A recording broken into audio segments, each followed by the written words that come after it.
Welcome to Real Talk Christian Podcast, where we drink coffee, water, and have real conversations about faith, culture, and society. I'm Chris Fuller. And I'm Mark Hyde. And on today's episode, we're doing Topic Roulette. Hey! We don't know what's on the card, who wrote the card, or why we're even doing this. But we are.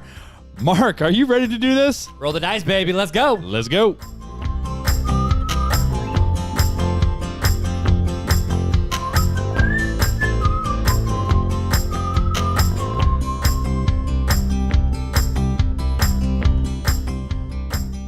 Mark, how's it going, buddy? That was a solid opening, my dude. Yeah, it's all off the cusp, you know? Who cares? Well, we literally don't know what we're doing. I have no idea, so I didn't even know what to say. It was just like, this is what is. And I said I didn't know who wrote it, that but was I kind of do know who wrote it. I think you need to go back an episode or listen to the Sin episode. Because I actually do know who wrote it because, we kind of gave a preview a couple weeks back. We did on Instagram and Facebook. Janeal wrote us a random topic. Which, in case you are new, Janeal is my wife. Fuller's wife. So it is completely sealed with a smiley face. The light is just it's blinding. It's horrible. I'm pretty sure it's the same light that Paul saw on his road to Damascus. Probably. But it says RTC confidential because we don't know. So we're gonna get into that here in just a sec. Have no idea. I'm scared, bro. This is like the first time we've really come unprepared completely to a podcast. We are going into the RTC Ask Anything. We at least knew the list, questions, yeah. So we didn't prep them. We just saw the list when we walked in. Right, but we kind of had an idea from seeing the list of what. Yep. Okay, I could go here, I could go there, even though we didn't prepare for it. Right, we were kind of prepared mentally. This one we have no idea. And then Janeal teases me and goes, "Oh, she was mean. Oh, Janeal, you are so mean." Well, either you're gonna both agree on this, and this podcast is gonna last like 15 minutes. You guys will have to stretch to 30. Or it's going to be a long podcast. I'm like, what? But bro, when have we ever had a short podcast? Never. But let's be honest. But maybe today is the day. Well, we're the show where you grab your morning cup of Joe and you're like, let's just hang with Mark and Fuller for the day. Let's just hang out and hear their thoughts. Have a good time. We don't have any sponsors, so you don't have to hear about sponsors yet. Well, we don't have any podcast we're our own reviews to sponsors, read. so you have we are our own sponsors. Actually, we're selling stuff out of our own house to buy new stuff. I actually didn't tell you this, dude. A buddy of mine, he actually texted me. He's like, he invited me over for dinner, and the kids were hanging out, and it was play day. It was awesome. I haven't seen this guy in a while. And he was like, bro, you guys doing okay? I'm like, yeah, why? He goes, dude, you're selling like your whole house. I'm like, we're financially okay. I'm not trying to sell things to pay the mortgage. I'm selling stuff to buy more podcast stuff. Right, because, we try to produce the best quality show we can. We gave away a mask. We gave away the mega swag bag. Yeah. We're constantly upping we're trying to up our camera game. Always. And our rig, tech, the mics, whole rig. Although the mics are the only thing we've really stuck with the entire time. And these things are they make us sound good. Okay, actually, let's be the Roadcaster. The Roadcaster, that's our little the Roadcaster's our little sound effect guys. So when we're just chilling, we're hanging out. I can instantly just go, and it's a good time. Hey, maybe you should keep those up because we don't know what we're going to get into tonight, just in case we need them. So, but yeah. That's kind of creepy. I feel like it sounds like a squeaky wheel. I'm gonna stop it. It doesn't sound like a cricket chirping. It sounds like a. Yeah, it sounds like some creepy Oh, that's nice. Anyways, wow. How you doing? So we really don't have. Joey, are you still drinking coffee? I'm drinking water. I'm drinking my coffee still, bro. I'm still drinking the Dancing Crane. The Dancing Crane. One of the. Joel, correct us if we're wrong. I think this is one of your favorites. But what are you drinking? I'm drinking pure aqua spring water. So from Aldi's? Yes. We found out a month, 2 months ago that you do not like my water here. No, well, you don't like South Bend City water. I've known since I was a child that I didn't like South Bend City water because it's chlorinated, heavily chlorinated. Yeah, you can smell it's like Flint water. It's mixed with Flint water. Mixed with pool water. Don't call it Flint water. But anyway, so we have no reviews. No, we got no reviews. So should we just dive into this thing? I'm a little concerned. I wish I had a drum roll, but I'm a little nervous, all right, bro. Let's open it up. And if it's something we don't like, we'll just throw it and we'll just keep talking. We have no idea what the question is. And I think we gave Janeal one rule. about what she could. No eschatology. No end times talk. Yeah. Because we're saving that for later. Well, so that was her and only rule. That's like we had to be prepped for that. That was a really kind of sad throw because the card. well. Hey, look, it says notes. Ooh. Okay. All right, so you ready? what's our question? I'm actually kind of scared. It's a paragraph. Janeal, what are? Okay. Oh, brother. Okay, here we go. I feel like we just talked about this, but we're going to get back into it. Part 2. All right, here we go. In today's culture, the phrases believe in yourself, dream big, love yourself, etc. are used often, especially with kids. Yep. Are these phrases teaching our children bad ways of thinking? And if so, how do we keep ourselves and our kids from buying into the self-love delusion? I'm ready for this conversation. Let's go. All right. Okay. Oh, I think I just hurt someone's ears. Sorry. My bad, Brandon. If you're listening, I probably blew your eardrums out. Sorry. But okay, I so don't know why I crumbled it up. all of these things about the whole so we're talking about the idea of telling kids just believe in yourself, dream for the stars, shoot your shot, and do your thing. First off, what did she call it? She called it the self-love delusion. Self-love, dude. That would be that's a baller topic idea. We should have. Yeah. Why did you give us this one? This would have been a good one to prep for. You know, you could have told this on Instagram and Facebook and won a mask, Janeal. But I guess you won the big guy. So you're the real winner, Janeal. All right. So let's dive into it. Mark, I'm going to let you go first. Okay. So I am the person. You're excited. As a athlete, I did not want to keep my participation trophies because I didn't earn them. That was me as a kid. But, you know, it's one of those things where, like, I tell Elliot a lot of different things, and we have conversations. But I think one of the big twofold. One side is the fact of, yes, as a created image bearer of God, you know, we have value and worth and dignity that can only be found in Jesus and found in God, and knowing that he created us to do this. But I also... like, I tell Elliot, like, I don't know. I feel like when we were growing up as kids, I've talked with a friend about this recently. When we were growing up as kids, we were always told, you can be whoever you want to be. You can do whatever. And if you want to be an astronaut, you can do it. You got to be smart. Put your mind to it, and you can do it. But this is really funny. So one of the books I'm reading, it's called How's Your Soul by Judah Smith. I'm still slowly going through it. And he wrote in there that when he was a little kid in like kindergarten or first grade or something like that, they were writing down, okay, what do you want to be when you grow up? And he says he remembers this vividly. The teacher going around and it's like, oh, Susie, you can run for president because you're so smart and you're gifted. Oh, Billy, you can go and be a lawyer because you have great people skills and conversation. And he's sitting there going, oh, what am I going to be? And she looked at him and she's like, you can be a good garbage man. basically, because the kid's, I mean, he's like, I was 6 and you telling me I'm suck at school, like whatever. But, you know, I think we tell kids, you know, you can have dreams, you can have aspirations, you can go and you can do all of these things. But so many times we forget to tell the kids that doing something isn't as important as being something.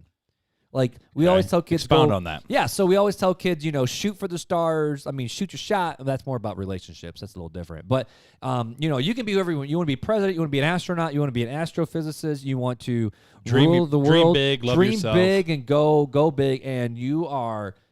I mean, you just love yourself, forgive yourself, treat yourself, and you're gonna be all right. You be you. You do you, boo. That's what it is. But you know, so many times we tell kids all these different things, and you know, we can create these false aspirations and false realities in kids' minds of, Elliot, you can be, for my son, I'm like, buddy, you could be president. Well, what happens if he can't amount to that? Does that mean he's worthless? Because I told him you had to you had to go do something. Especially because kids look up to their parents most exactly. of the time. Rather than, like, I would rather have my kid not go and do something in terms of be a lawyer, be the president, be an astronaut, but I'd rather have him be someone who's like, he loves people big. He's kind, he's compassionate, he's forgiving. I'd rather him be a good person on the inside because of God's love for him rather than going and doing all these big things, because life isn't a destination. Life's a journey, bro.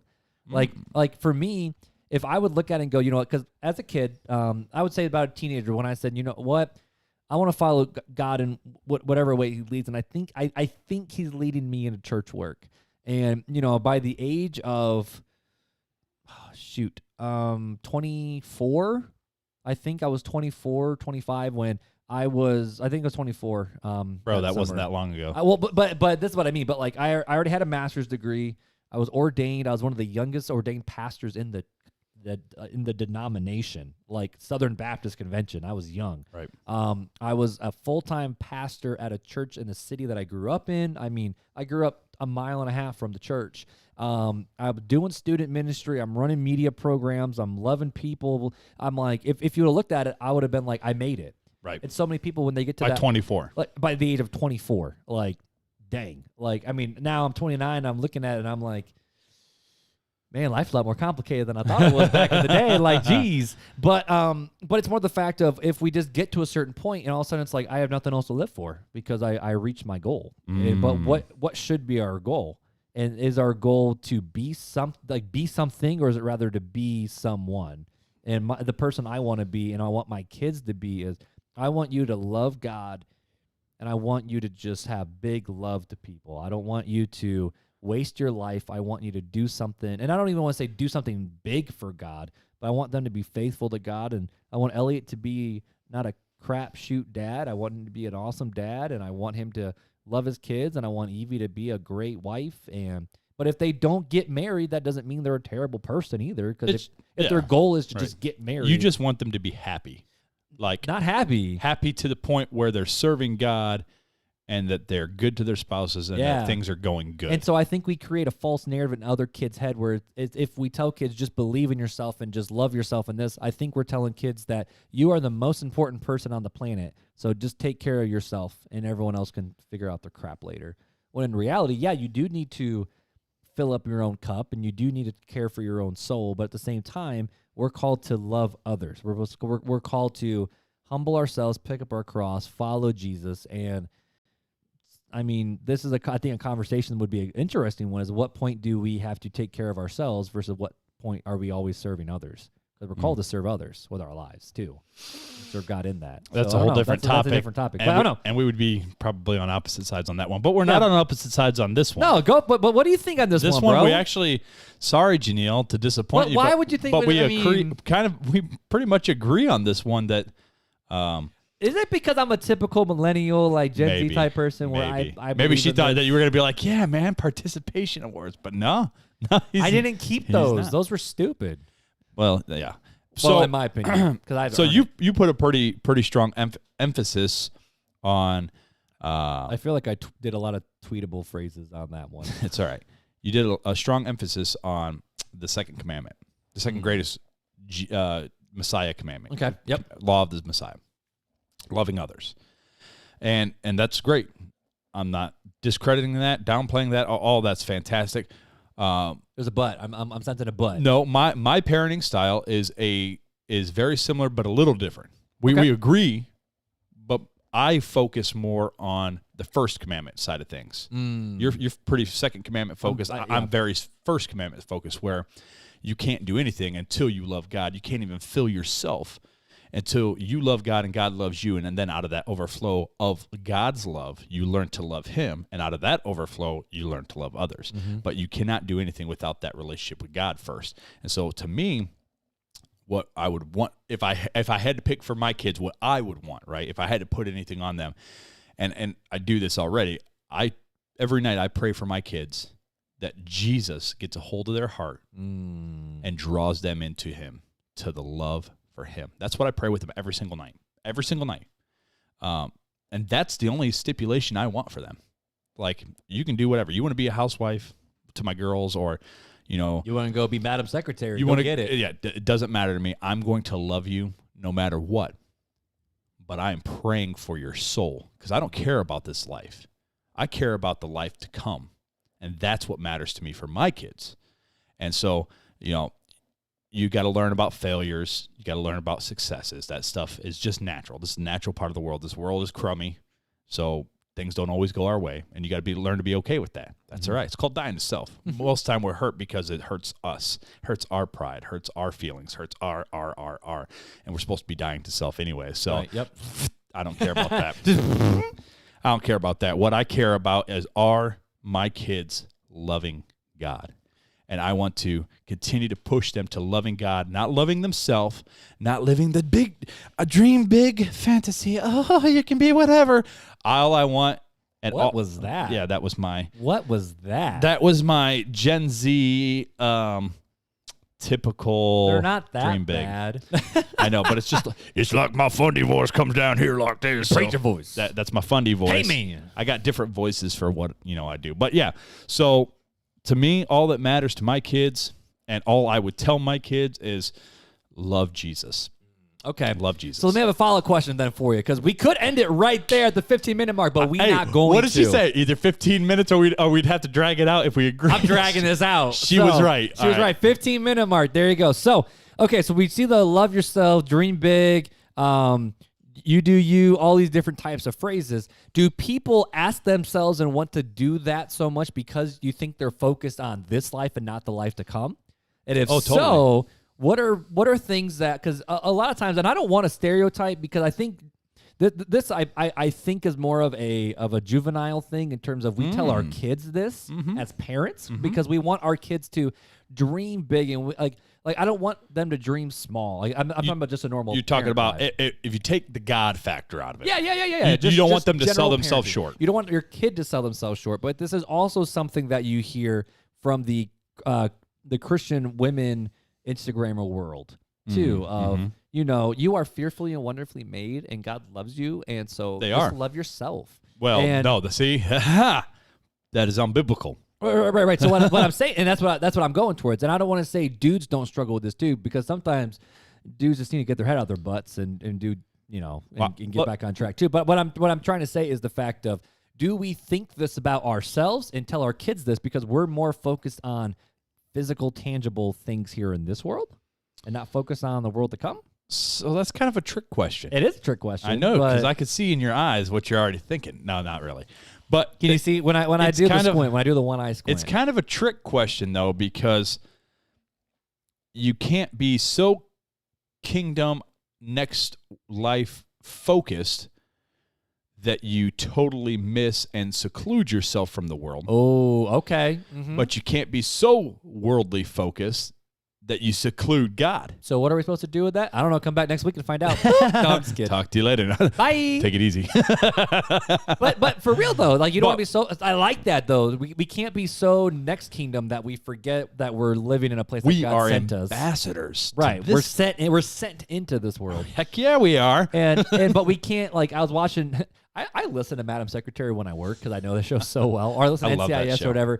But there was one where the guy was an ambassador to Myanmar, and they called it something where he was supposed to be an ambassador representing America, but he fell so in love with the culture that he actually failed in his responsibilities, right? Because he forgot who he was and who he was representing. So he looked like Myanmar. Not saying, and that the only difference is we're not saying Myanmar's bad and America's good. No. What we're saying, that picture, that picture. You know what I mean? It's a type and shadow. You're speaking of Christianity. Yeah, there you go. Type and shadow, and that is, I would put a pretty high percentage of American Christians. Put a pretty high percentage. I'm not going to say a percentage. I'm just going to say that I believe a lot of Christians are so worldly and have forgotten about the kingdom. They are church-going Christians. They're Sunday service servants. What's that old I like that. Sunday service servants. Triple S. Who get served, who want to be served. It's kind of like what Pastor Scott said, where it's, what's that old thing that, it's like a Southern thing where it's like. The old-time religion? Well. Excuse me, I got the coffee burps. But, yeah, I do too. That's why I'm drinking water now. But no, that's the being... what it's about the car in the garage joke where it's like a person is not a person walking into a building isn't a Christian in the same way that a person walking into a garage isn't a car or something like that. I don't remember. I mean, the bro's a Southerner, so that makes sense though. But the dude's it's the fact of, and this is also an argument people use where it's like, well, the church is full of hypocrites and I don't want to go there. Well, obviously we are, because we're all fallen, broken people who need Jesus, or there actually are legitimate hypocrites. But not only that, we have so many quote unquote Christians that are in the church that really do not follow Christ. They follow the idol of Christ. Ooh, right? So bro, we dropping some heat. What do I mean by that? Yeah. They follow a false Messiah, a false Jesus, a Jesus that they have made up in their own mind, but not the Jesus of the Bible. That's what they follow. And Fuller, how did they find out about the Jesus of the Bible? They read the scriptures. They lean on their brothers and sisters, and I call it lean and glean. Lean on me. Got to lean and glean. You know what glean means? I know the word. Take in. Take in. Right. So I lean on my brother and I glean. I take in. So. And you can learn more about that in, what was that, like the 2 episodes ago about studying the Bible? Yeah. Episode. Wasn't it 59? 59. Episode 59. This is 62, so 59. Yeah. 3 episodes ago. Yes? 60. Was it 60? 60. Episode 60. I thought it was 59. No? Okay. Nope. 60. I think Anyways. 60. Anywho. 59 was tattoo. No. 59 was tattoos was like 56. Let me get the list, brah. He said, "Bro, we got a list." Anyways, yes, too many Christians in the church. Tattoos was 56. Too many Christians in the church are the coffee mug Christians. Yep. Which, hey, if I read my coffee mug, the scripture on my coffee mug, that's good enough for me. Like, if God is in her, she cannot fall. That's not talking about a person. That's talking about a city called Jerusalem. I'm going to stay home on Sunday and not go to church. First of all, you don't like church. That doesn't make you church. Church is a secondary thing, first of all. But I'm not going to go to the secondary thing. I'm not already doing the primary thing, which is studying on my own and seeking God. But I'm now not going to go to the secondary thing because it's NFL season, and so Sunday football. That preacher better end his sermon early because kickoff's at noon. I'm twitching over here. But no, it's the coffee cup Christianity that has infected the Western culture. I'm going to do what I classic do, and I'm going to ask you another question because I just like to ask you questions. That's what I do. So let's say there's someone who's listening, and they're like, all right, guys, so... Sorry. Did you just chuck a water bottle? I did. It was empty. Okay, so... But wait, there's more! We've had a lot of coffee already tonight, and it's getting late. I've had 3 cups, and it's like we started drinking at 7 o'clock. Cheers. Okay, so let's say that there's someone listening. I got my avatars in my head again, and they're saying like, "All right, guys, I hear you guys. So I've always believed that just love yourself and do this. What should I think instead? And what truth do I need to speak into my life to replace that thought process of just love yourself?" See, I'm gonna back up. This is why I wish we would have known about this topic because there are so many scriptures that talk about how those who love the world will. This is I'm not talking about love the world. I'm talking about loving yourself. Right. Okay. So I'm getting into that. So those who love the world don't follow God, and to be a lover of self, how can you? If you're a lover of self, you're loving what's in the world. The world generality. You're loving this kingdom, if we want to put it a kingdom perspective on it. Right. So you're loving this kingdom. You're loving yourself. You're loving the things that this kingdom has to offer you. Self-focused, self-minded. Where in the Bible does it say to do that? What scripture can anybody point out that says you are to take care of yourself in such a way that you're focused on yourself? Because the only scriptures I see is, one, to die, to pick up your cross and follow Christ, to die to yourself. Right. I see love God. That's love what I others. see. And then I see love others. Those are in which all the commandments are wrapped up in those two. Right. But where does it say love self? Actually, it says the opposite, that those who are lovers of self are lovers of wicked things. Mm-hmm. This is what Proverbs says. So I don't understand the Christians that are so self-focused and self-minded. And I'm sorry if this rubs people the wrong way, but I'm not sorry. Sorry, but not sorry. It's too late to apologize. But those who are so self-focused that they forget that it's not about self. We're called to die to self daily. Die to self daily. The only time I see where we're supposed to focus on ourselves. Yes, here's the disagreement, Janeal. We got it right here. Not the disagreement. But the only time I see is the fact of put on Christ and to put off the lust of the flesh and to fill yourself with. But that's not a self-focused thing. Not at all. That's more of a putting on godliness and walking in that reality. What is the symbol? You know? What is the symbol of baptism? Water immersion. Yeah. What's the symbol? What does it symbolize? Being buried in the likeness of Christ's death and being raised to newness of life. So if you're dead and you're raised newness of life in Christ, so Christ isn't in us, we're in Christ, right? Right. So if that's the case, the dead man is dead. Why keep reviving them? Why keep bringing them back and taking the new self, the new creation out of Christ and putting it back in the dead body? That's stupid. Right? He turned graves into gardens. That's what God does. I like that. I like that. Now that's a tweetable thing. Well, that's Elevation song. Oh, is it? That's really never good. mind. I don't like it. No, I'm just kidding. It's Elliot's favorite song right now. But yeah, so we're called to put off the old man and put on the new. Right. And it's funny. And you see Apostle Paul say, put off the lust of your flesh. Right. That's the only time when it focuses on self is put off the lust of the flesh and Yeah, put it's on basically godliness. okay. So that's basically saying die to self. Okay, that's Right. self-focus. You got to do die to self. So the things you don't want. You shouldn't want those things. Right. Now, I do think you need That's to learn how to take care, like as a parent and as a friend and as a leader, they talk about the time where the fact of, can you pour out unless you're being poured into by God? Who does the pouring? Well, Paul says he was poured out as a vessel. So we get poured out. He was poured out. Right. Not poured in. Well, no, but he had to be poured in from God to pour God out to pours others. into you, Right. but it's never you focusing on you. You focus on God, in which Right. God pours into you.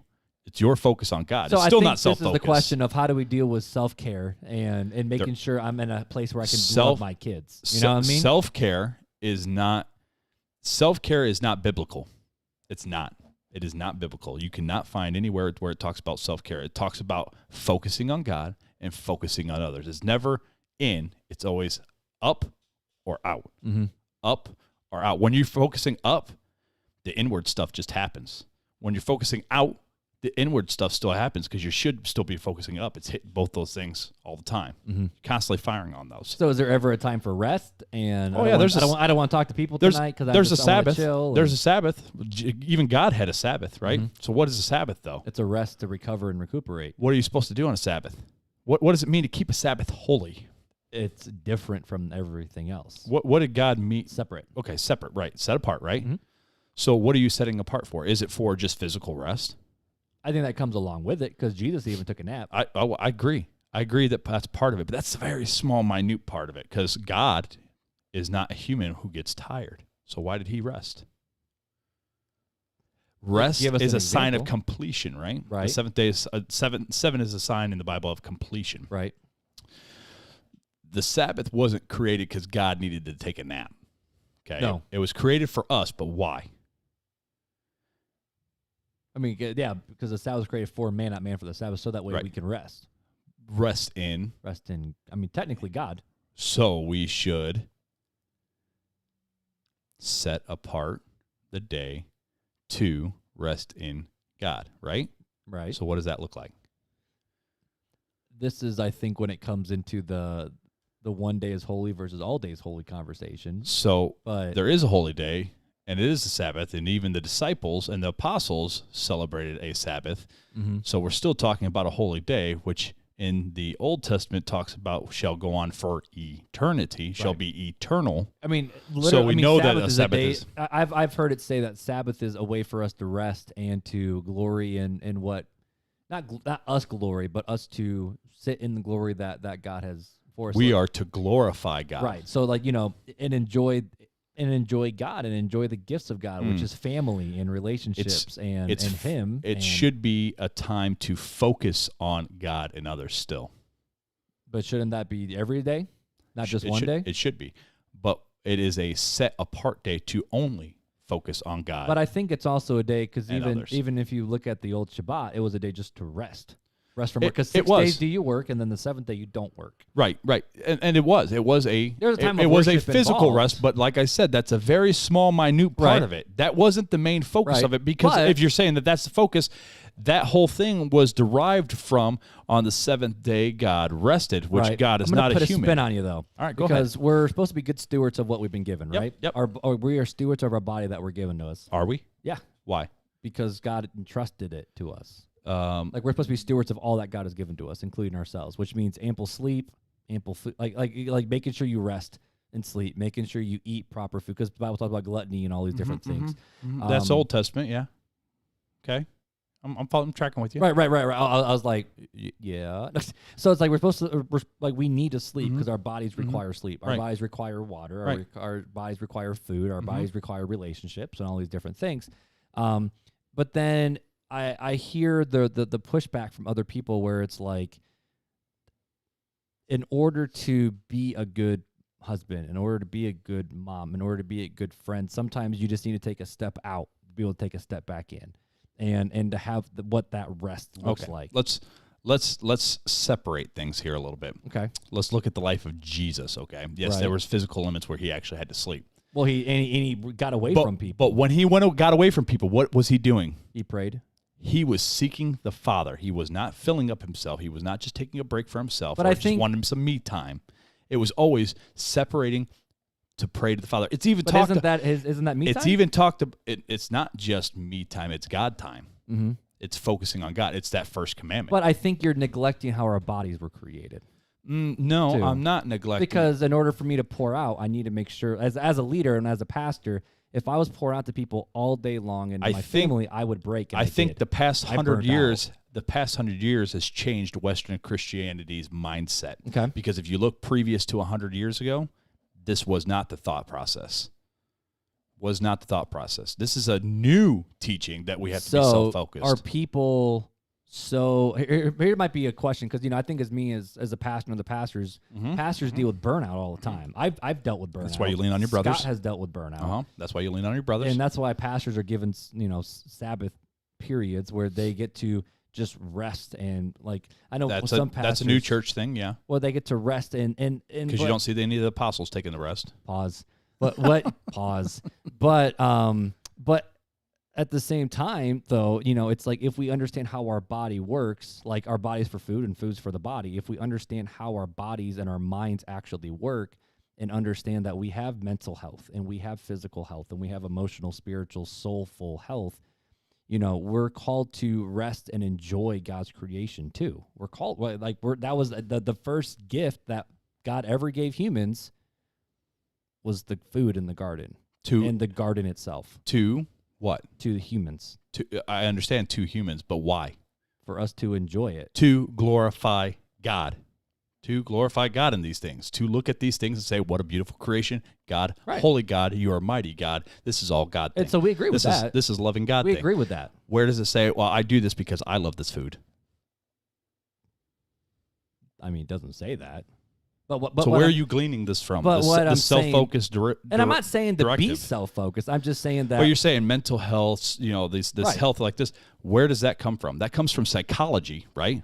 Well, that comes from worldly psychology, which Christians have taken on, right? But all truth is God's truth. So if we understand this is how the body works. But is it all truth? That's my question. Is it all truth? Well, then why do we have suicides and why do we have Why? Because we have sin.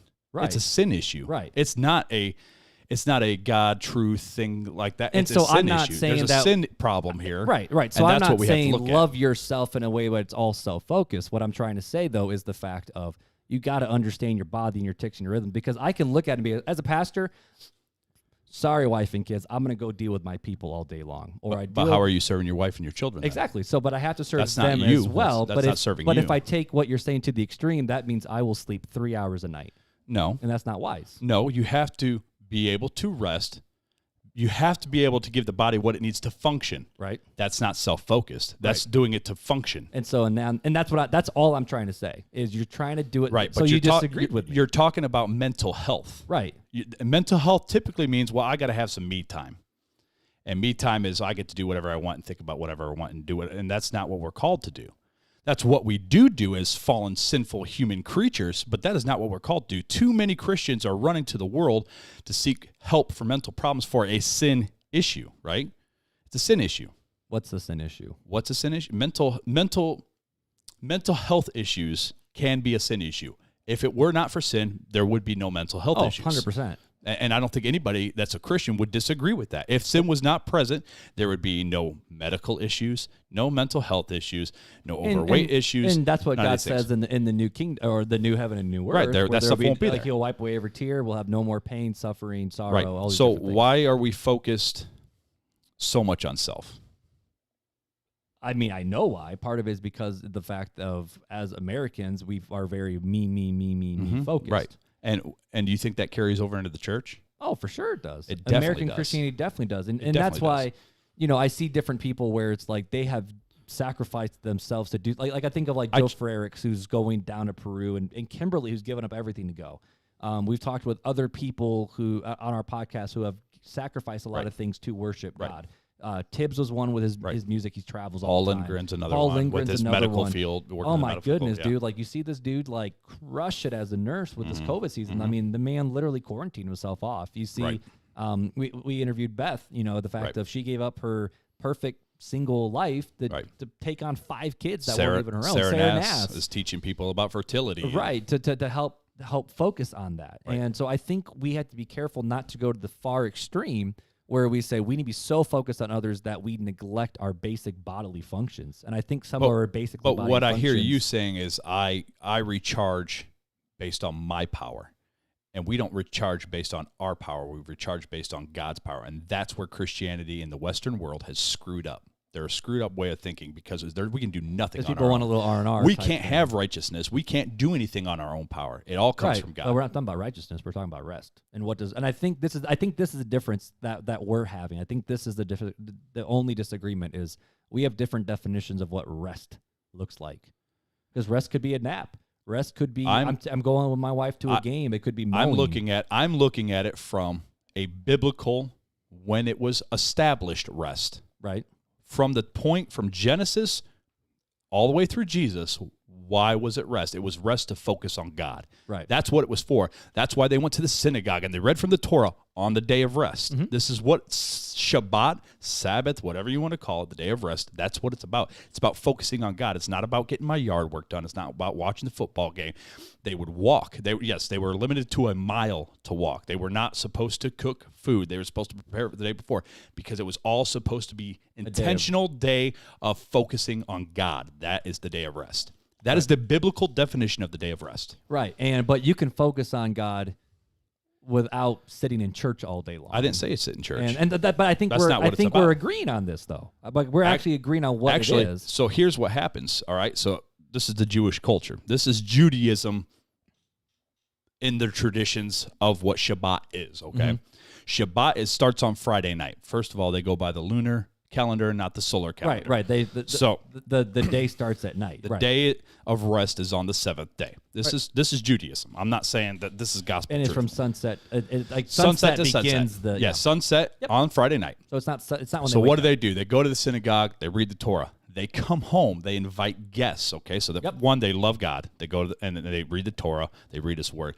2, they come home where a meal has been prepared the day before, or earlier in that day because it's technically they're prepping for it. Yeah. Right. So, and they invite guests over, and the guests are honored through this. Right.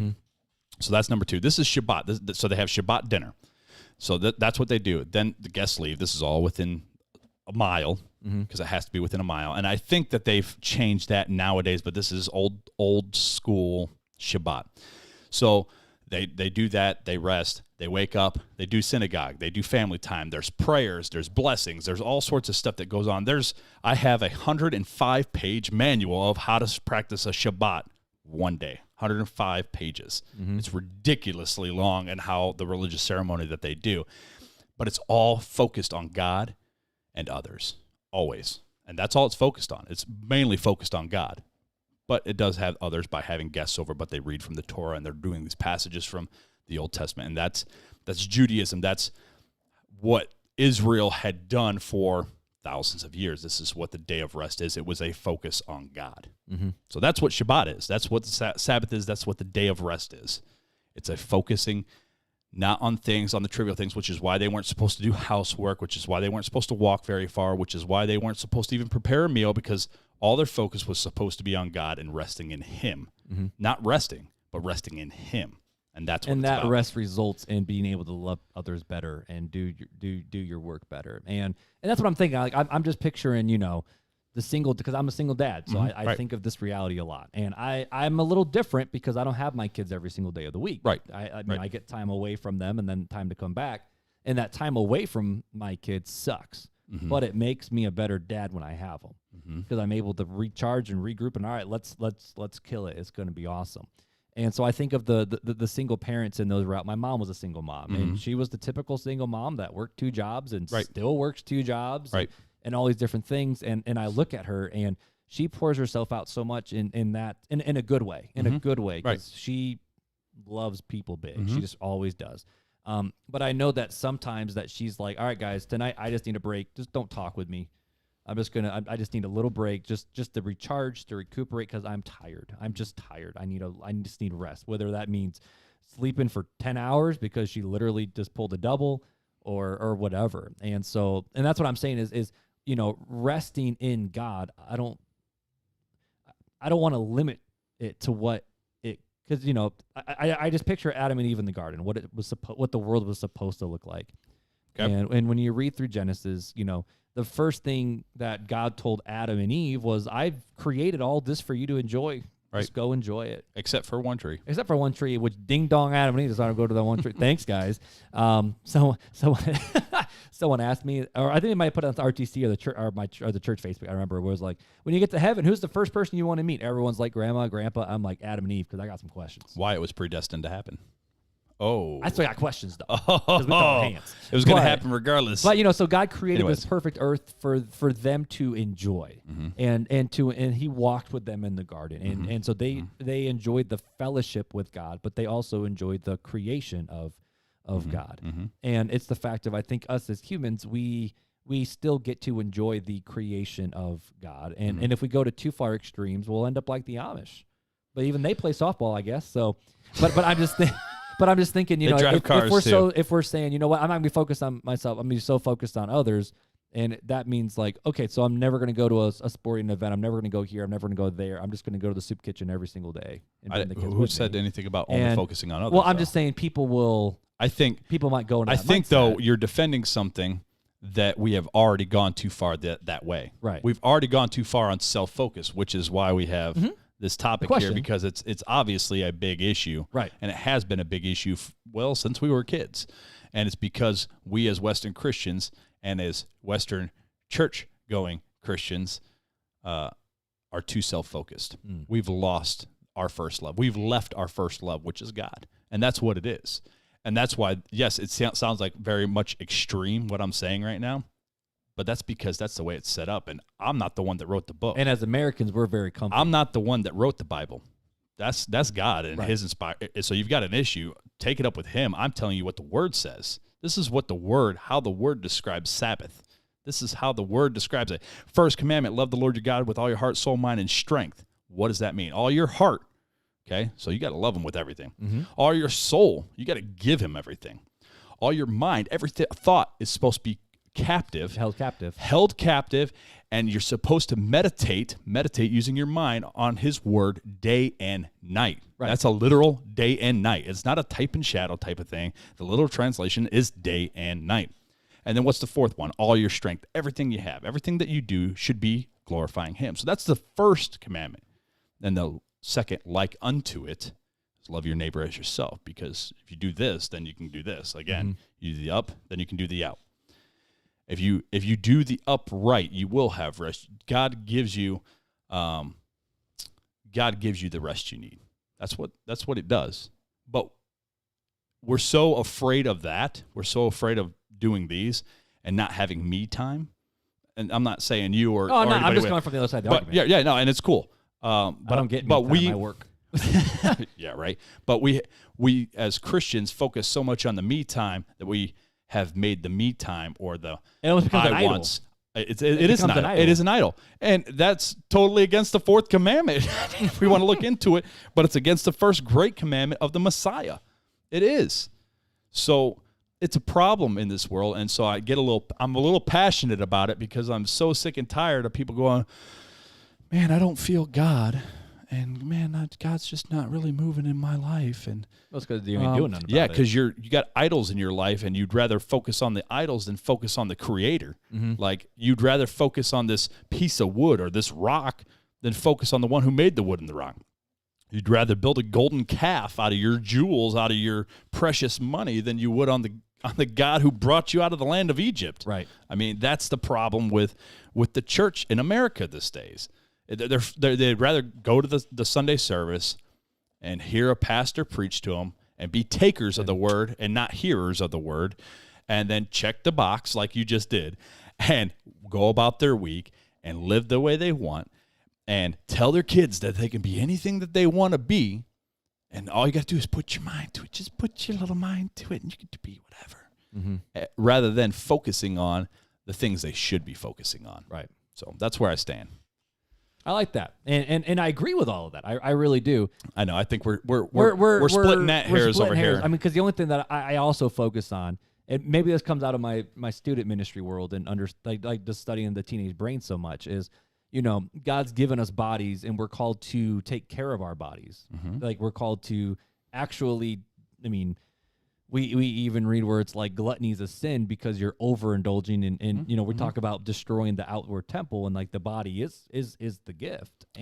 But we have to be careful with that. Right. We don't want to go too far in either direction. No, you're mentioning gluttony, which was a sin. You're 100% correct. But we also have to look at when that was written. Well, that was in the Mosaic law, correct? Right. So are we splitting that hairs of where the law comes into effect, or are we all under righteousness of Christ? Are we all under the grace? So again, we can pick and choose what laws. That's another problem with Christians today, is that we pick and choose which laws out of the Old Testament. We were like, well, you got this law, this law. Gluttony is, I think gluttony is a focus of self. Because gluttony is, I want to consume. It is. It is a focus. You're right. And consume. I'm just saying. And I agree. But what I'm saying is the fact of, you know, we have our bodies, and God has created our bodies, and He's created them to tick certain ways. And, you know, I mean, we can talk about the studies and all these different things in terms of our bodies need ample amount of sleep to function. If we fill the gas tank up with junk, we're going to feel like junk rather than filling it up with good things. If we self-focus, yeah. Well, I'm saying food-wise. Food, right. That's what I mean. So if we fill it with junk food, it's going to feel like junk. And so, you know, we can serve God with our bodies better if we actually discipline ourselves in certain ways, because we'll have, I mean, I know it sounds weird, but what I'm saying is, I'm not saying just focus on yourself, because I even think that bodybuilding could become a idol too. Anything in extreme. But more so what I'm trying to say is the fact of God created our bodies and our minds and to work a certain way. I mean, that's just how it is. So what I'm saying is, I'm not saying be so self-focused that you sleep 12 hours a day and you do this and you do this and you're only so focused on yourself that you don't care about others at all. That's not what I'm trying to say. What I'm trying to say is, you know, we do need to take care of what God has given us in the way that our bodies were just created to be. And what does that look like then, Mark? What do you mean? What does that look like? Because you're flirting with something dangerous, and that's what I keep speaking to. I'm speaking to the dangerous side. I think I'm speaking to this dangerous side of self-focus. Right. And maybe we're defining things a little bit wrong. Maybe you're just talking about rest and eating, because that's okay. Rest, eat, exercise, so that way that you take care of your body that you've been given. You're a steward of it. And so you're talking on the aspect of function. Yep. That's not self-focus. That's just function. Right. That's taking care of yourself, so that way you can function as a human being. It's just function, though. It's not self-focus. But it's just function. I'm hearing it from the side of screw your function, focus only on God. No, yeah. And so you're missing me and I'm missing you, because you're talking function and I'm talking self-focus. So let's bring it back, big guy. Let's bring it back. So we're talking with me. My side is the fact of, you got to make sure you can actually function as a human being, and your side is the fact of, well, yeah, past your function, this is how we live in reality. Past function. So I think we do agree on so many different things. On so many. It's the fact of, when it's all about love yourself and focus on you, we both flat out say that's a load of crap. Yeah, we got to reject it. Right. But I think it's more the fact of, I think when we hear different sides, our brain instant, and I think we just had the fight that everybody has in their own mind. If we want to, it's either this or this, rather than it's a definition mishap. Right. So if it's in your own mind, you probably have your own definition. Probably. But amongst Christians, this is probably a good discussion that is had. Right. Because self-focus is different from function. Right. Self-focus. When I speak of self-focus, I think rather than, I don't like the word, it's more like me focus, me. Yeah, we just like different terminology. We like different terms on it, because you do have to focus on yourself to function, but focus so much that it's that the world revolves around you. So let's define function. Function is eat, sleep, exercise. I would say not just sleep. I would put rest, sleep, rest. I'll just call it rest. I like rest. Rest, eat, exercise. Anything else that you'd want to define it with? Companion, not person, but like we're called to be, like it's not good for man to be alone. Yeah, we're called to have friendship and relationships too. And I put that under the second commandment. Okay, I got you. Because if you're loving you, you're loving me. Right, exactly. That's why I'm putting that under the second That's your commandment. function. But if you're so focused on all the other things. Yeah, so that 3, I agree with you. That is a functional thing. And then you called it me focused? Right. You called because it me focused. it's when the world revolves around you and you're the top pinnacle and everything else is down here. Right. And we both agree that's with and that's what I've been speaking to is the me focus. I'm going to use your definition so we're on the same page here. But the me focused is I want to overeat. I want this. I want that. It's what the Berenstain Bears call in their book the bad case of the gimmies. Oh, bro, I've heard that case in of the years. gimmies, and that's what it is. It's all about, and it's another song from the '90s. It's all about me. Wow, I haven't heard that book in a long time. So it's all about me. It's all about what I want, and it's working out. I want to look big. I want to look swole. Or I don't know what the kids use these days, but I want to look swole. Or I want to be super fit. Or hey, I want to eat a whole chocolate cake by myself. Or it's I need. And that's where I've been speaking to. No, you need to focus on. You quit focusing on the world. Quit focusing on the stuff. I need a new pair of shoes. I need the biggest screen TV. I need to go to the Notre Dame game. I need to go to the Detroit Tiger game. Those are things that we can enjoy. We get to enjoy. We can enjoy those things. But when you put that thing on the altar and as the idol and you push everything else away, what's your priorities? Relationships and you hurt your relationship. Well, what's your priorities? That's my thing. I like that. Set your priorities. God is your priority. Loving others is your next priority. And then everything else hopefully falls under those two. But, sometimes we indulge ourselves too. Woo! So, man, that was a stressful conversation until we landed the plane. Well, it was because we were using we were just going. We took a definition and we went 2 different ways with the same definition. Thanks, Janeal. Well, she said. Thanks, Janeal. She said to draw it out. And now we've almost drawn it out for an hour. But so wait, let's make sure we answer the question. But I should say this. Culture, the phrases. This is what I appreciate about my friendship with you, buddy. I want to make sure everybody on the podcast knows is we discuss and we talk and we reason. We come together, we reason. It's like, we're brothers and we're on the same page. You guys get to come along for the ride of just us. This is okay. So, but let's be honest though. This is what we do. And this is how we started the podcast. This is the real talk. Let's talk about this. Right. And this is the conversations that everybody should be having with that companion that they walk life with. I had Paul and I go through this. We went through it was like a week and a half long disagreement on the Septuagint. And I know most people don't know what that is. It's a text we use. We talk about it in the Bible translation episode a little bit. So all Bibles are derived from the Masoretic or Septuagint and the Septuagint kind of combined. So those are the texts of Hebrew or Greek that we get the Bible from. And so we had like a week and a half long drag out discussion argument like we did tonight on the differential text.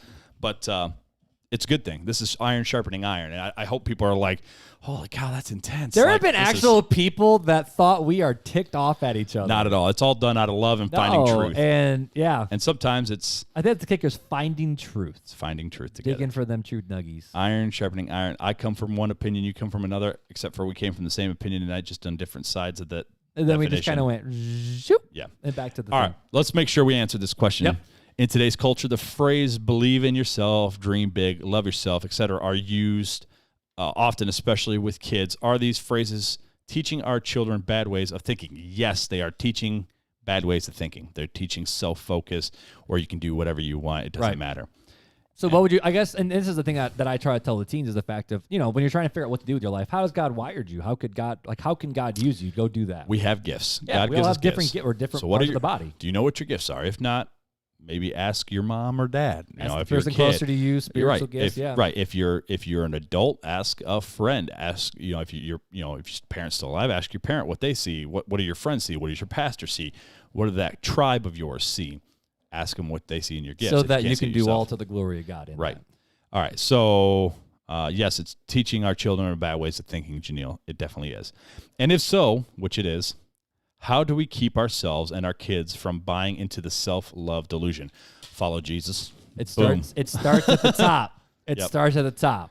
Prioritize. If if the person at the it's like the CEOs of companies. If they're telling their little people to do stuff, but they're not even doing it, it's going to all fall apart. Right. So if you want your kids to love others and love big and follow Jesus and do all these different things, obey your boss. How the heck do you expect them to do it if you're not doing it? Right. Obey your That's boss, what I and want. they'll That's it. obey your boss, and your boss will tell you and teach you how to teach your underlings. Time for Fun Facts with Fuller.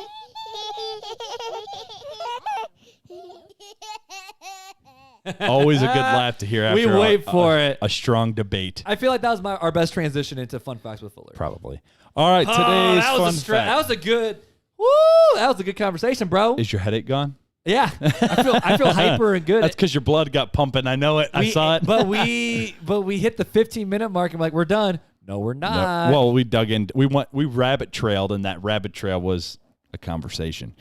I love you, bro. That was good. Love you too, buddy. That was good. All right. Good. What's the fun fact for tonight, fun fact bro? of today, which Mark, you already know because you already read it, and then you told me you knew it. So this will be for the listeners. Fun fact of the day: did you know, listeners, Play-Doh? I didn't read this. Oh yeah, I did read this Yes, one. you did. Oops, that was earlier. My bad. Play-Doh wasn't always a children's plaything. In fact, it was first developed as wallpaper cleaner.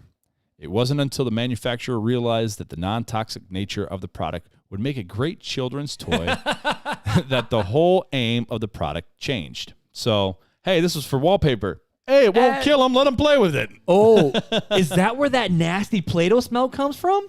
Probably. Because that crap smells awful. I kind of like it. I mean, okay. And my daughter likes to eat it. Yeah, I don't, So- it's because it's salty. That's why Elliot did it. He would actually say, it's salty, and he would lick him like, you're gross. Yeah, well, Noelle actually like full on takes Just bites eats out it. of them. Like, I actually know parents who won't buy it because of the smell. I know some parents like that. But, I mean, it's not a good smell. I don't like my hand smelling like it, but when you just smell it, man, that smell just hits different. I don't know. That smell I don't hits mind the different, smell. man. But those are memory smells. They take you back. Take it back. Take me back. Do do do do. Oh, it's take you back. Anyways, I don't have a song. I actually was thinking, like, I don't have a song for that one. What? I got you. I want you back. I got like that one, but I don't. Baby, come back. Oh, there is that one. Oh goodness, that was geez. thanks, Janeal. That was a good conversation, my dude. That was good. That was real good. We should do that more often. Maybe if you guys send in ooh, Mail in. Well, I don't want to just be sealed- dropping my address to people. We don't have a PO box or nothing. Maybe we could just have people send stuff to the church and then There we go. there. Send it to Southside Baptist Church in South Bend, Indiana. Send it to Brandon Soche's house at no. Sorry. PO Box 2494, South Bend, Indiana 46680. That's the church's mailing address, so they can send stuff there, I guess. But There you either way, if the people want to reach us, my dude, how can they reach us? They can just go to our website at realtalkchristianpodcast.com and all the information is there. All of it? Yeah. What about Instagram? Is an Instagram on it? Yeah. What about texting? Oh, yeah. What about the merch store? Oh, the merch. That's merch there is too, great. right? But the phone number is there, and it's 574-400-5352. Real Talk Christian Podcast at Instagram, at Facebook, at gmail.com. Leave us an Apple review. Do all the things. We want to yeah. hear from you guys. You are people. You are fam. And we just want to make sure you're out there listening and that you haven't forgotten us. That's all we wanna do. And that you didn't, get weirded out by our conversation tonight and just turn us off completely. I love it, man. Dude, you guys are amazing out there in RTC land. We love having you guys every single week. But until next time. Take it easy.